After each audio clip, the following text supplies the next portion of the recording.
បាក់ក្នុងចិត្តតិចតួចហ្នឹងព្រោះមិននិយាយទេវានៅណែនឹងទ្រូងហ្នឹងក៏ប៉ុន្តែបើនិយាយទៅខ្លាចតែដឹងខ្មាស់គេអត់តែនិយាយមួយខ្មាស់គេហ្មងឲ្យប្រពន្ធស៊ីសៀងឲ្យស្រីនាងស៊ីដល់សុខឲ្យតែប្រលប់ខ្ញុំនេះមិនចេះនៅផ្ទះបាយលេបមិនចូលលេបចេះតែអួលប្របាយឆ្នាំងចាស់បើបាយក្រៅផ្ទះសូមប្រាប់ត្រង់ចុះស៊ីមិនឲ្យចាញ់ជ្រូកបើនិយាយរឿងស្វឹងខ្ញុំតែងវងវិញមិនដឹងអីខ្លួនដេកនៅដីស្រមៃដូចដេកលើពូកមនុស្សពីរបីនាក់មកដាស់មិនភ្ញាក់ថាវាបានគុណជ្រូកមកឈ្មោះអ៊ូកឲ្យខ្ញុំភ័យរត់ភ្លូកទឹកភ្លូកដីមិនរត់ខ្លាចជ្រូកប៉ុន្តែខ្ញុំខ្លាចរឿងមួយយ៉ាង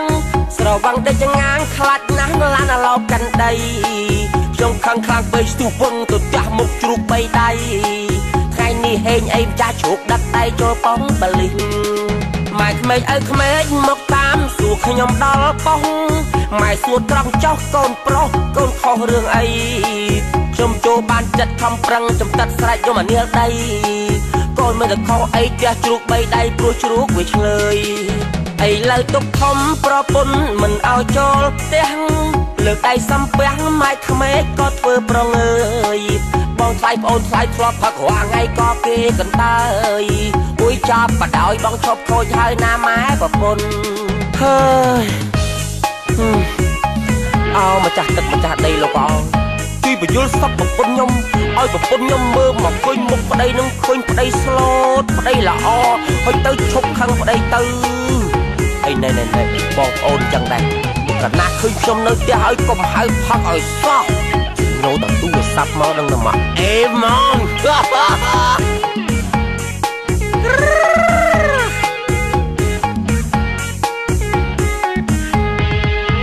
្រពន្ធស៊ីសៀងឲ្យស្រីនាងស៊ីដល់សុខឲ្យតែប្រលប់ខ្ញុំនេះមិនចេះនៅផ្ទះបាយលេបមិនចូលលេបចេះតែអួលប្របាយឆ្នាំងចាស់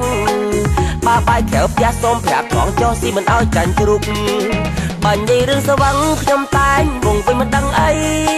ខ្លួនដេកនៅដីស្រមៃដូចដេកលើពូកមនុស្សពីរបីនាក់មកដាស់មិនភ្ញាក់ថាវាបានគុណជ្រូកមកឈ្មោះអ៊ូកឲ្យខ្ញុំភ័យរត់ភ្លូកទឹកភ្លូកដី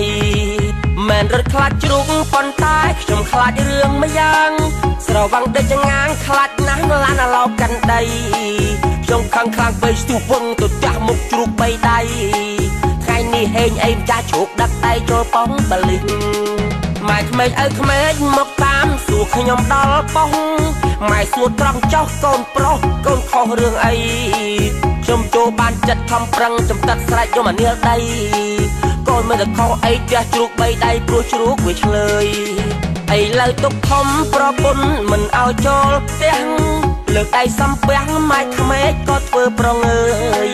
បងថ្លៃប្អូនថ្លៃធ្លាប់ផឹករាល់ថ្ងៃក៏